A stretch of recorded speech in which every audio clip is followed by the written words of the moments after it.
Hi, I'm Dries de Costa, Managing Director at Chat Automation, where we fuse conversational AI with robotic process automation for the benefit of the recruitment sector.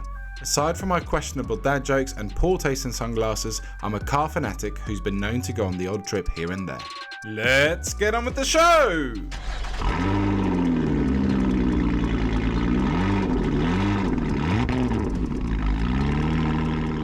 Well, hello, good evening. It's Wednesday evening, actually. I've just come back from Chat Automation HQ in Chelmsford, just decompressing in the garden.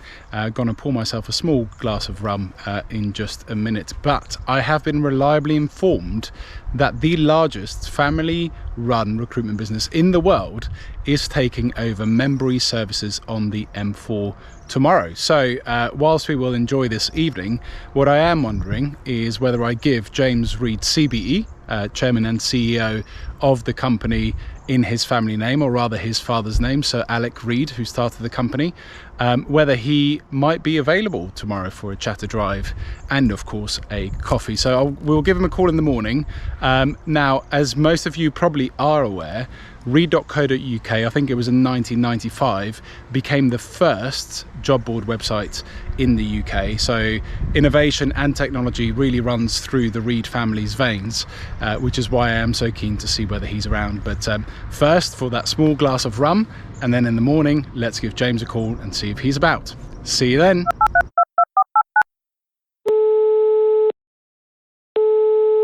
Hello, James Reed. Hi James, it's Dries here, Dries de Costa from Chat Automation. How are you? Hello, Dries. Yeah, I'm fine. How are you doing? Yeah, I'm very well, thank you. A little birdie tells me that Reed are doing a bit of a takeover down the M4 on some of the service stations. Yeah, it's our summer advertising campaign, Dries. So we have got our Love Mondays posters up. Oh, cool. Bright pink, you'll be pleased to hear. Nice. And, does it feature a Vespa? Some of them will, yeah. I'll be going down to have a look at them. Do you fancy us meeting up? Perhaps we can go for a drive maybe in one of your cars and have a chat, a coffee? Yeah, that would be great. Love to do that. Brilliant. Okay, well, I'll see you a couple of hours. Is that okay?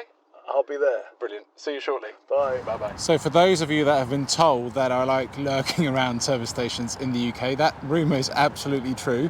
I've actually arrived to interview the man on this massive billboard there. There you can see him on his Vespa, Mr. James Reed, CBE, who is Chairman and CEO of Reed. So it looks like he's just pulled up, so let's go and say hello to the man himself and talk about his car. Hello, James.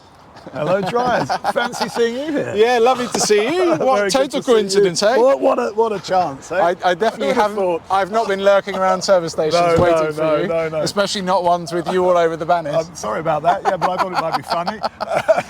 We are running a campaign at the moment, so I thought I'd come and see what it looked like. And we'll talk about that in a minute as well. We'd love to hear a bit more about it. But first and foremost, can we talk about this beauty, please? Yeah, this is my pride and joy. This is an Aston Martin DB7. Yeah. And I bought this car new in 1999, 25 years ago. Wow. I was a young man then, 36. Yeah. And this was my sort of dream acquisition. And it's amazing. I don't take it out that often now because it's a sort of treasured possession that I keep carefully at home. Yeah. But it's amazing getting back in it because it's like going back into analog world. Yes. You know, you sit in the car and there's nothing beeping at you to tell you to put your seatbelt on. You wonder where you're going to go. There's no sat nav or anything like that. Yeah. You have to pick up the map. Yeah. And it just smells so good. Oh, the I know. leather and the walnuts, and it's just such a nice experience. The smell of the oil as well when you open the garage? Not too much oil on the floor, no. No, I look after this one. Thank you for that. No, it runs, credit to the people who made it, it runs really well. And it was a sort of, Aston Martin relaunched with the DB7 in the 1990s, and it was a big success. But this is the only one that's made convertible in this colour. Wow. They only made, this colour is called Viper Blue. Okay. And they only made two Viper Blue DB7s, one hard top, one soft top. So this is the only one they made. And actually, when I went to get one, 1999 was a really good year for us recruiters. Okay. It was a surprise, it was a fluke, because 1999 was a really good year because of what was called the Millennium Bug. Of course, yes. And everyone was worried that when the computers all got to 0000, awful things would happen. They all had to be reprogrammed. Yeah. And we were just finding IT contractors after IT contractors. So it was an epic year, which meant that I could afford to buy this car. Wonderful. Which is why I sort of remember it so fondly. So you're slightly regretting having a convertible in the UK, or never? Because I sometimes do. You can have the roof up when it's raining. I mean, it is a bit noisier, that's true. Yeah. But never know. I mean, look at this. It's something sort of, the door doesn't quite fit, or when the roof comes down, you've got to make sure it shuts properly. But that's because it's handmade, right? Yeah, you say this is one of the last handmade This is one of the ones? last handmade cars, yeah. And do you want me to show you the engine? Please, yeah. Straight six. But what's interesting about it, you can see the name of the man who made it. And there it is. Oh, wow, amazing. Look at that. So what's amazing about this car is when you drive it, it's just so smooth. Yeah. What's all this about, though? Yeah, some people think that lowers the tone, but you know, I think they go nicely. They go nicely. So you're a big Fulham fan, yes? So I've been a fan of Chelsea Football Club more than 50 years, so yeah, they deserve to be there too. Very good. So the Blue on blue. We haven't had such good fun lately, but I noticed in the back there's still a scarf from when they won the league in 2017. There's Oh, yes, the look at face that. of the wonderful Antonio Conte. A few moments later. I don't think you're going to fit 100th of the squad in your car. No. Chelsea, of course, famous for having a rather large squad at the moment. Yeah. Cole Palmer, he gets that seat. It's been a pleasure having this car. I feel very lucky to own it. Brilliant. Well, do you fancy grabbing a coffee? Love to and do then that. going for Love a chat to do that. and a Yeah, drive? Let's do that. Yeah. Here we go, James. There you are. So talk us through what's going on today, please. Well, this is Welcome Break Services on the M4, and we're running ads at Welcome Break and other services because a lot of people are going on holiday at this time of year. Yeah. And when people go on holiday, they think about what they want to do when they get back. Very true. And we know that in September, a lot of people apply for new jobs. So we just want to remind them that we're here, Reed, and we'll help you find a job you'll love. So love Mondays, that's what I say. Brilliant. It's a good reflection point, right? Because I remember coming back from holiday once. Shall we go and grab a coffee? Yeah. Look at that. Coming back from holiday once and actually having really thought long and hard about my career, and that led to some quite serious conversations straight after. Well, we've noticed, that people apply for jobs, particularly after Christmas and after the summer holidays. So it's a busy, busy time of year for us.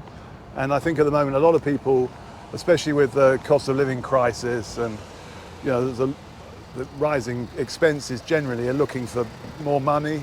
Yeah. And, the evidence is irrefutable that the best way to get a pay rise, and you're going to say, you would say this, wouldn't you, is to get a new job. Jobs. Yeah, well, it is. And, Unless you work for Reed itself, in well, which case... well, I'm hanging in there. But, No, not you. I meant people working for you. Well, I hope they stay because they enjoy it. and I hope Not they're because you pay well? I hope they're well rewarded Okay, good. in many ways, including pay. Fair. Yeah. It's Bloomberg run our data. They ran our data, and the economists looked at it, and they showed that last year, on average, by moving job, people achieved a 10% pay rise. Wow, okay, after you. Thanks. My friend would like a double espresso, please. And could I have an Americano, please? I was just telling him I normally come through the drive-through. You It's must very good. recognise him. He's on the billboards everywhere. Yeah, oh, thanks, very local funny. and national celebrity. Very funny. Hardly. And, I think they'd recognise you if you came through with your Vespa. Yeah, they might. Yeah. Don't give me game away. So what is the story with the Vespa, please? Hey, look, I feel bad saying this. I used to own a Harley Davidson. I love bikes as well as cars. Yeah. When I lived in America, I had a Harley Davidson. Yeah. Adored it, modified Where it. in America were you? I lived in Boston, Okay. and I rode it from Boston to Los Angeles, right across country. Yikes, that's a long old drive. Fantastic, and it was a long old drive. It took 3 weeks and stopping along the way. Okay. But when I came back to live and work in London, Yeah. it was just too big. You couldn't overtake, you couldn't get through the traffic. It was like having a car. Yeah. So I went from rocker to mod. So I'm not sure that's allowed. I've switched from Harley to Vespa. And the Vespa's just brilliant in London because Yeah. you can put things under the seat, you can take an extra helmet. And So it's not just a marketing gimmick. You actually. I use it. ride it to work. Wow, amazing. Yeah, every day. As long But as still it's with not the really... rock tunes blurting out on a big subwoofer behind you. No. And you know what? I really like, because you end up at traffic lights, you end up talking to other people at the traffic lights. Yeah. You're really in the street, in the city. Yeah. And you get all the smells of the cooking in the summer, and it's such an enjoyable thing. It's a great release from working, really. But you have to pay attention. Yeah. Because it's not everyone's you, right? trying It's to often get the you. others. Yeah, sure. So you have to pay attention. Yeah. There isn't a truck coming out to the side or your buses and things. Yeah. But that's good too. It's a relaxing thing to do because Is it? Yeah. It sounds like the opposite. It's pretty to me. frantic, but it's relaxing from work. It's a sort of, I see. Yeah, to clear your mind. Yeah, exactly. Because you That's, can't think about anything but the driving. Well, to you keep shouldn't yourself do. safe. Yeah. That's your coffee. Thank you very much, sir. Very kind. And then, but I was thinking about this. It's a bit like, going from rocker to mod. It's a bit like going from Chelsea to Arsenal. I'm an Arsenal fan. Yeah, well, what are you talking about? That's not going to happen. That's is an it? upgrade. I don't feel like the analogy is stacking up here. No, it's an absurd idea. Absurd idea. Oh, that's what you mean. I thought you were suggesting that would be a downgrade. That's not going to happen. The Vespa works really well in London. It's also green. Yeah. Doesn't burn much fuel, and you're never late for meetings Yeah. because you can go around the queues. You're just weaving in. I look forward to the day when I'm sat in an Uber and suddenly I see you weaving in and out because you're rushing to a meeting. If you wanna do recruiters and their bikes, I'm in. More moments later. That's a very So nice. just to get you in the spirit of things, this is straight six. Is this the warm up? This is the one. Pre-match Off warm-up. we go. What fun. Okay, I love going for a drive and I love talking all things recruitment. So let's do it. Excellent. So as we start off, it's somewhat traditional for a very young podcast. But to ask you about your first job first and foremost. Well, my first properly paid job was working in a cemetery Wow. in Old Windsor, levelling graves.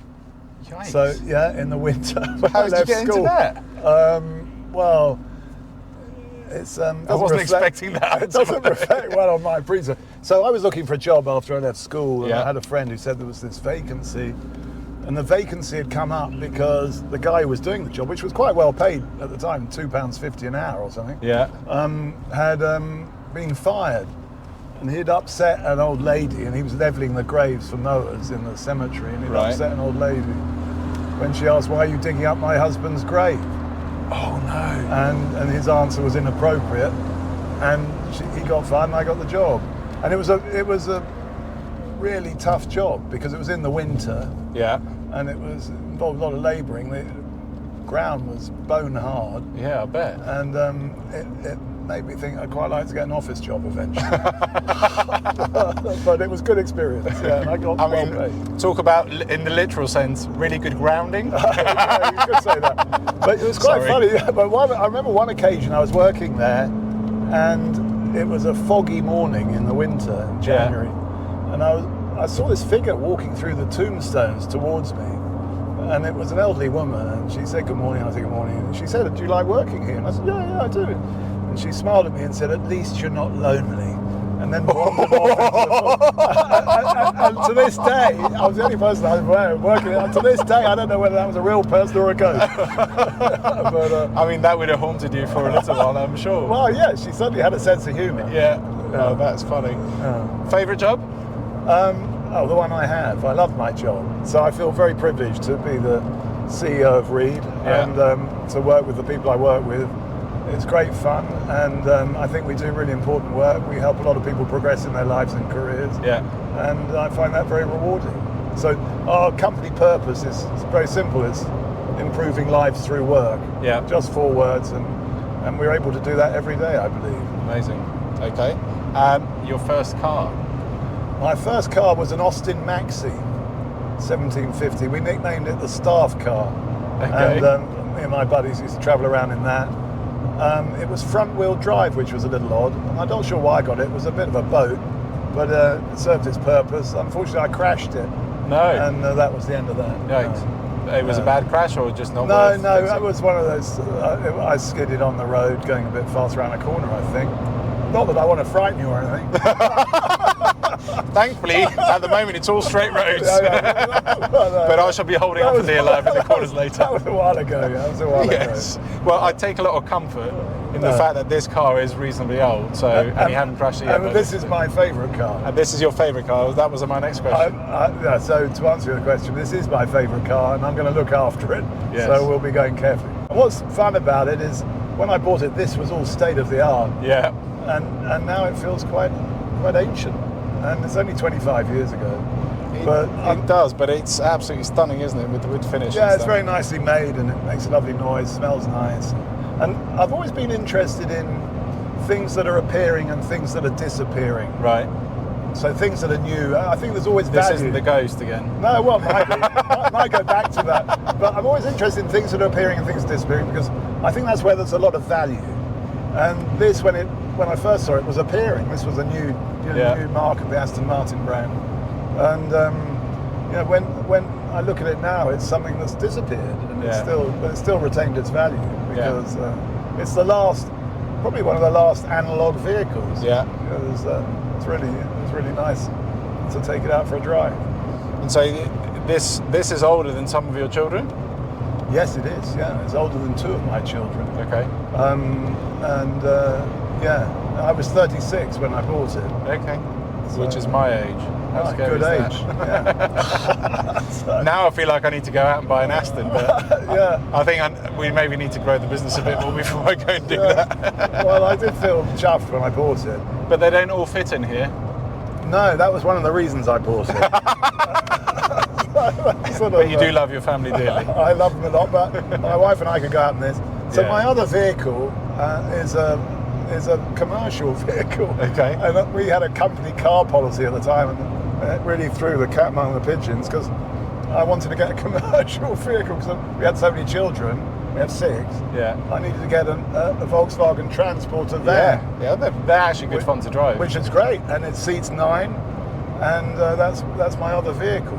And the great thing, what I worked out, if anyone's listening with a large family or thinking of having kids, is I worked out that they always fight in the car because they're packed together. Yes, yeah.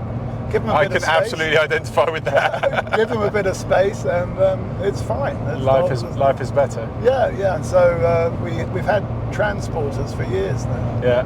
You're going to struggle to fit the whole family in there with grandchildren and everything else. So are you planning on buying a trailer as well? Well, maybe get a bus or something. But, yeah, I'm sure I've seen something with you in a London double-decker.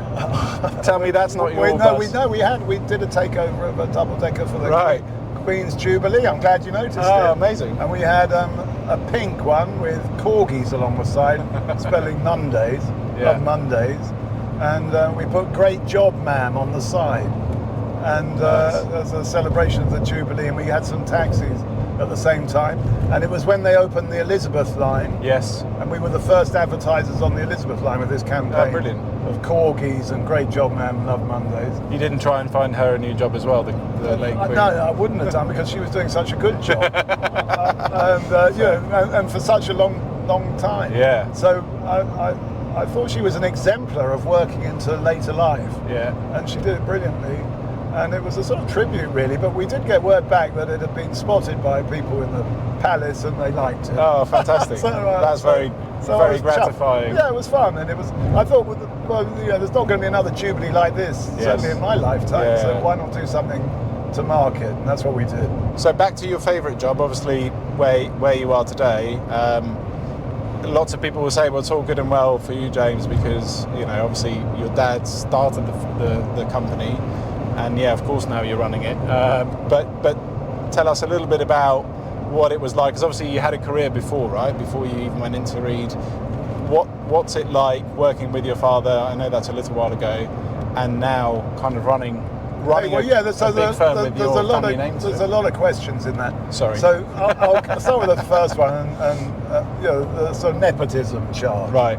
And this is a family company, and it's guilty as charged. I'm sure one of the reasons I got the job is I was Alec Reed's son.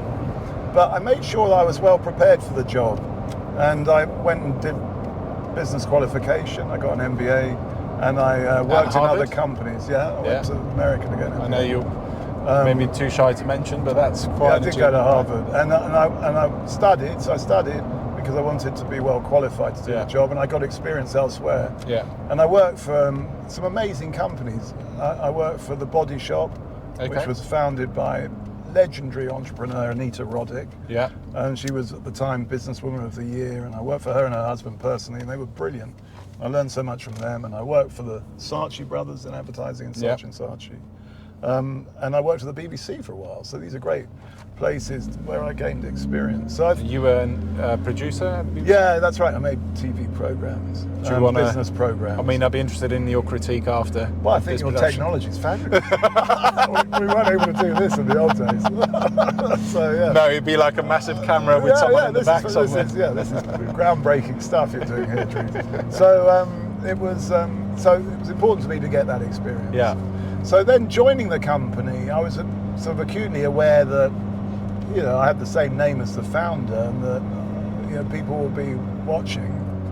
And I was acutely aware that I needed to really put in a good shift, because if I didn't, I think that would have been bad for my and our family's sort of reputation, I suppose. Yeah. So I felt I had to work very hard, which is what I did. And Just added pressure almost. well, yeah, I think it is in a way. I mean, if you're serious about it, Yeah. I wanted to do well, and I wanted to, I wasn't sure. I was hesitant to join for a while because I thought, he's a big act to follow, and he was. So I was lucky in a way though, because I joined in the early 1990s, which was at the end of a recession. The company had had a tough time, it lost money, Right. was in a bit of a ragged shape. And it meant that we could make changes that were needed. Okay. And at the same time, the economy recovered. Yeah. And so the results looked good.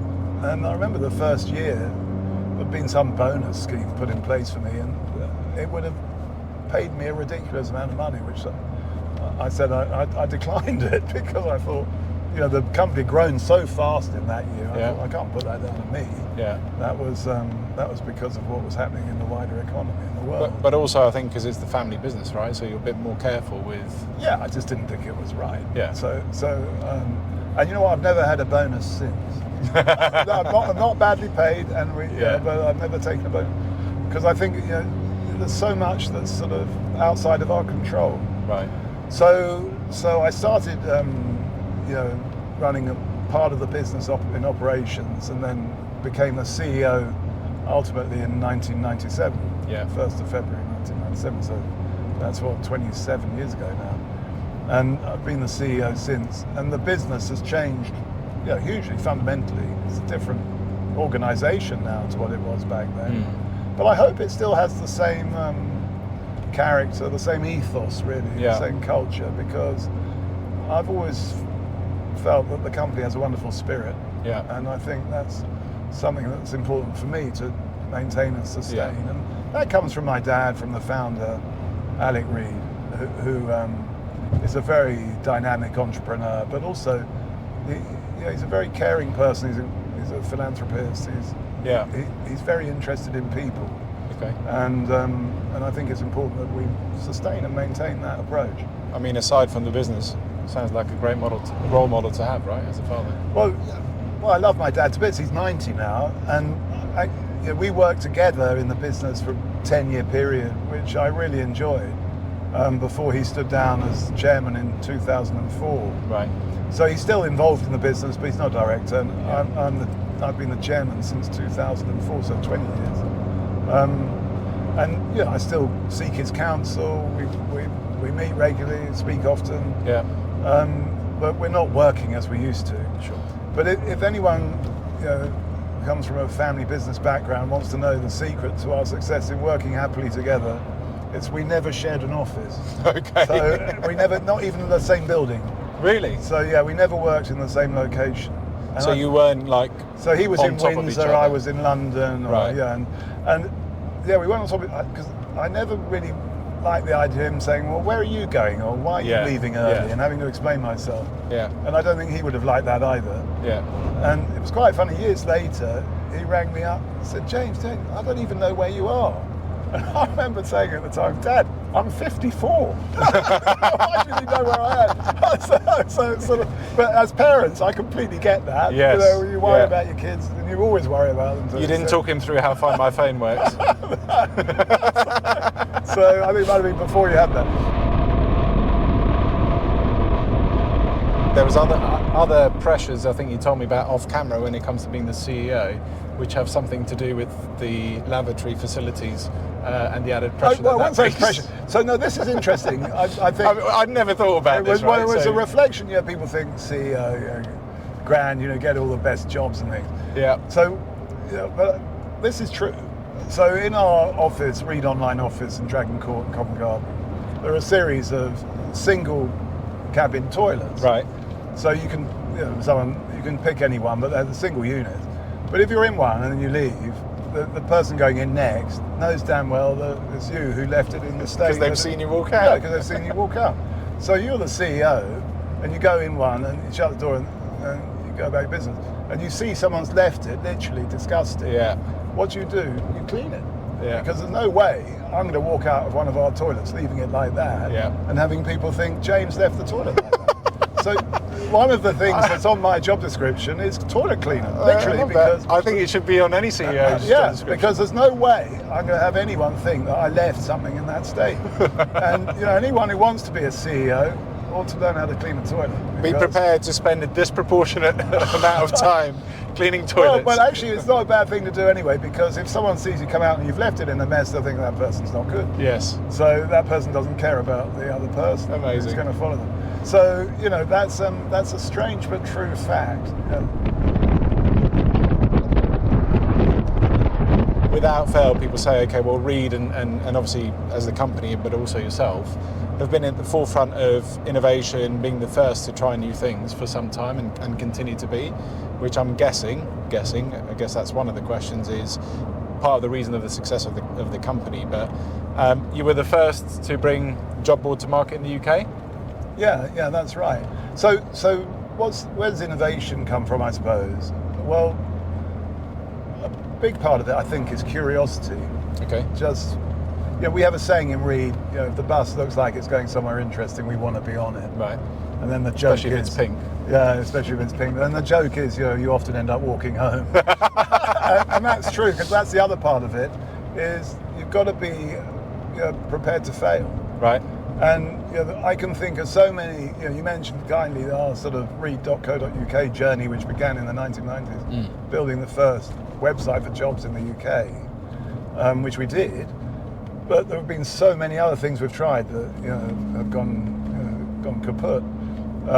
That one was a success. And it goes right back, I would say, to something my father used to say. He used to say, the great difference between business and a casino is if you have a good idea in business, your number just keeps coming up.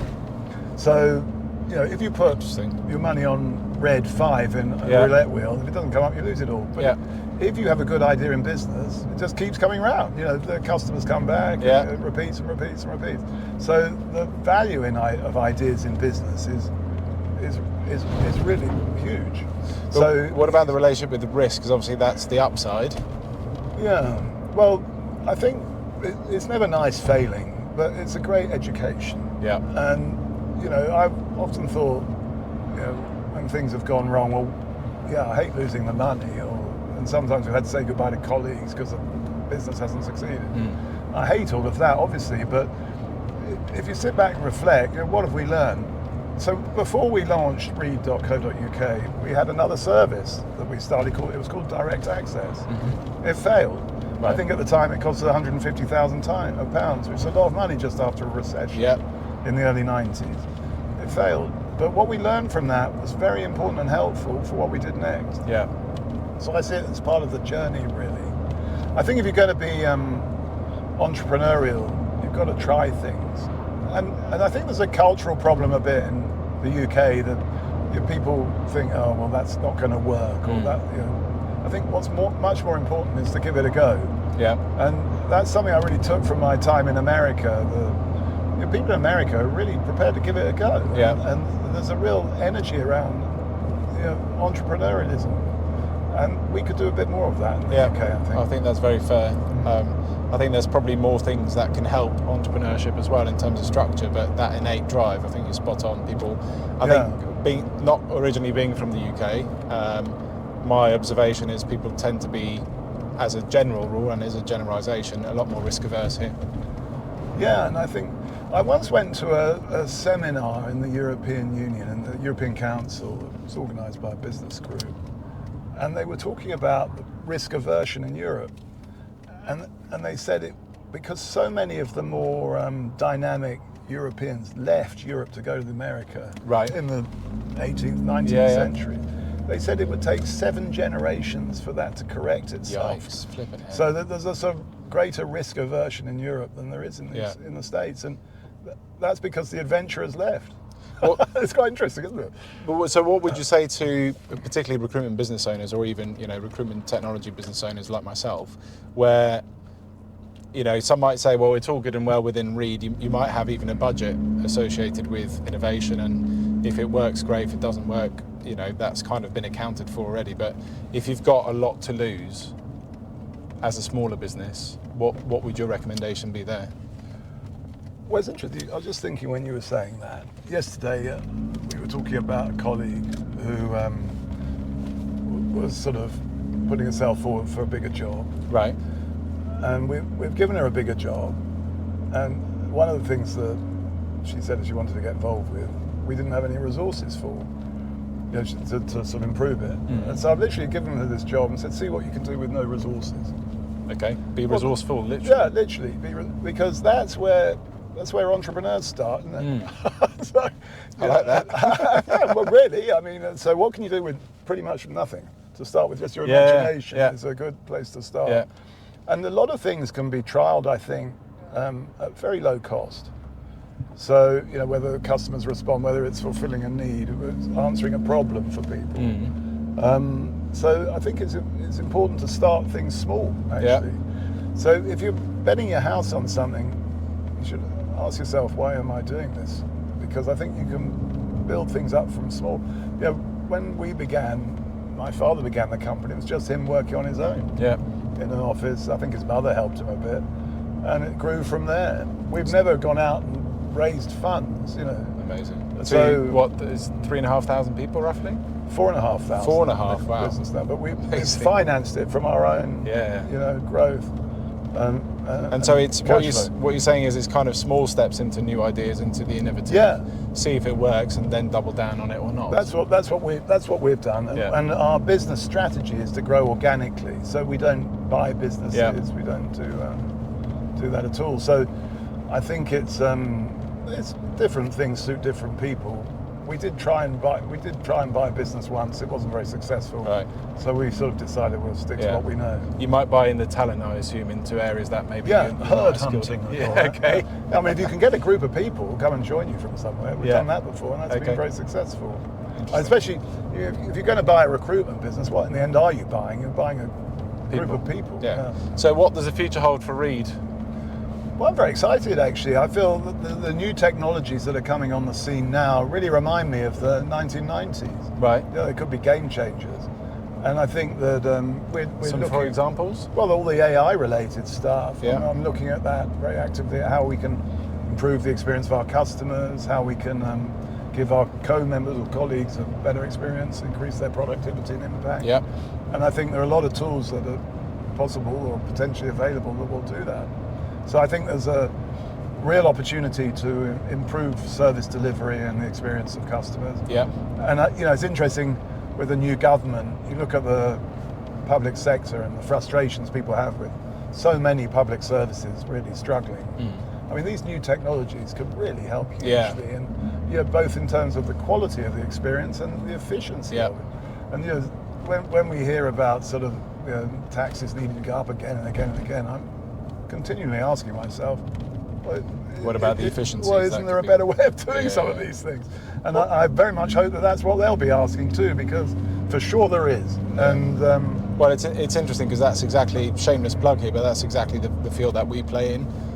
So on the AI side, that's there to improve candidate experience, but then we do automation as well, which is really to free up the recruiters and the recruiters' middle and back office to focus on the elements of the job that they do enjoy, right? But I think the challenge with the government is it's that kind of openness to taking risk, which is probably, that, in my opinion, is the hardest thing for them to break open, to actually welcome. Well, I think the risk is interesting because sometimes people think the biggest risk is actually what I would consider a smaller risk, because the risk of not doing it for me is much bigger, which is endemic failure and, well, if you're a politician, not getting re-elected.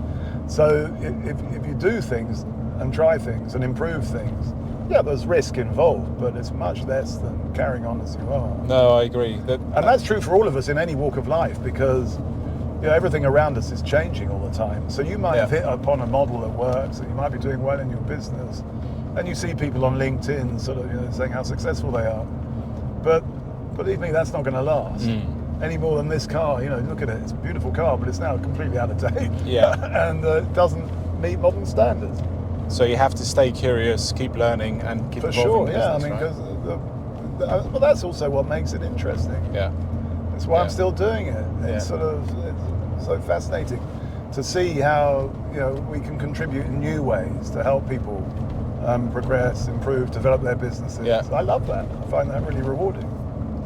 And so, talk to us a little bit about the big give, and you mentioned the kind of ethos coming down from your dad, Sir Alec, about giving the giving big back, give. philanthropy. Well, Alec Reed has this mantra: you should have an idea a day at least. Okay. All right. So every day you have a new idea. It might just be I'm going to try eating this new recipe, or I'm going to go on holiday to a new place. It could be anything, any sort of idea. But I think it's good to keep our minds creative to try and meet that challenge. So he has one of his ideas one day, a long time ago, was to set up a website that really mirrored our job site. Right.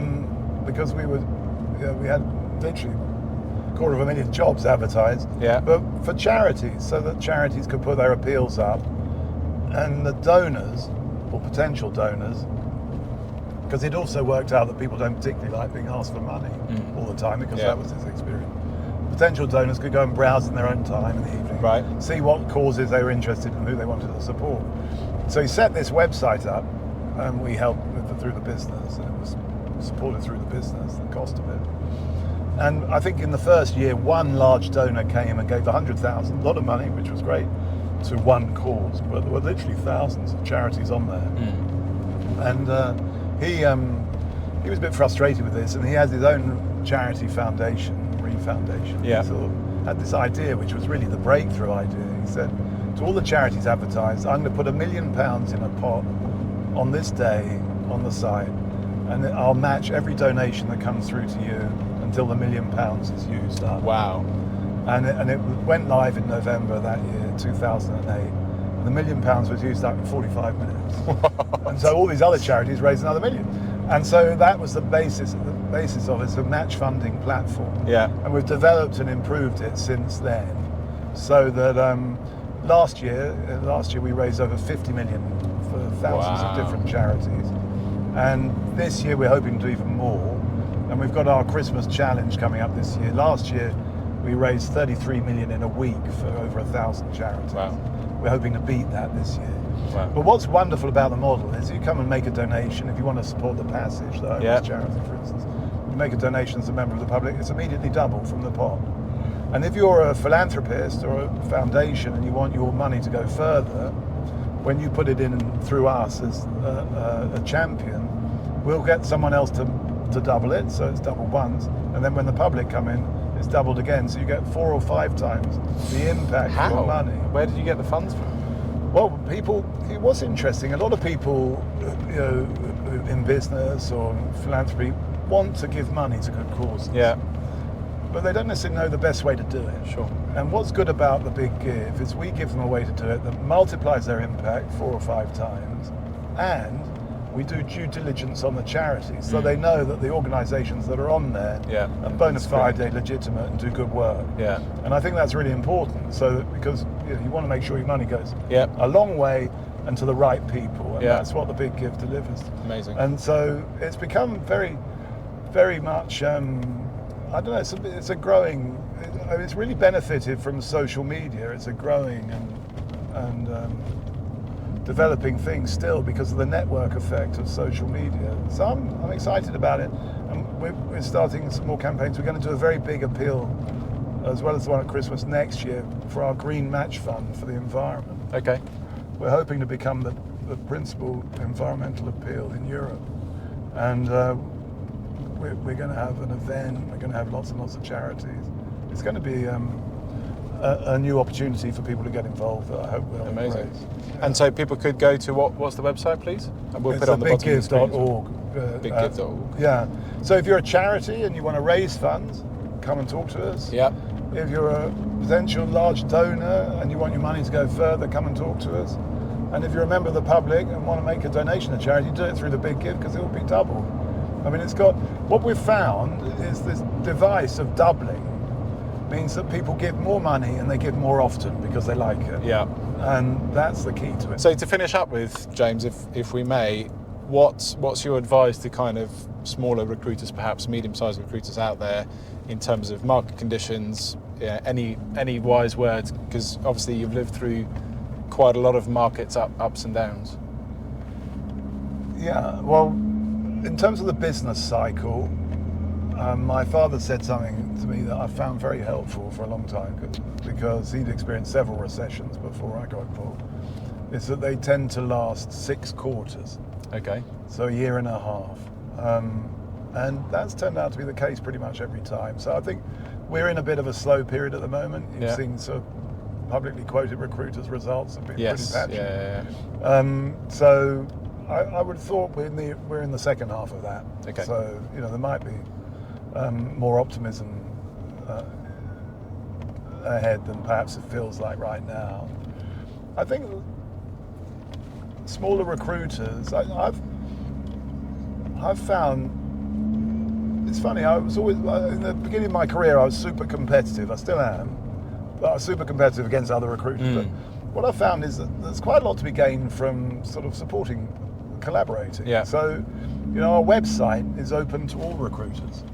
And when we first did that, when that was first suggested, people were amazed, shocked, horrified.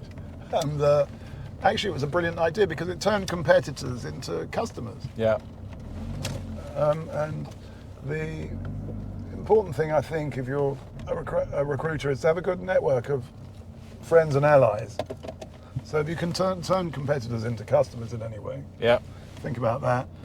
And the other thing is, all businesses are based on trust and good relationships. So, the relationships you have with your clients really need to be treasured.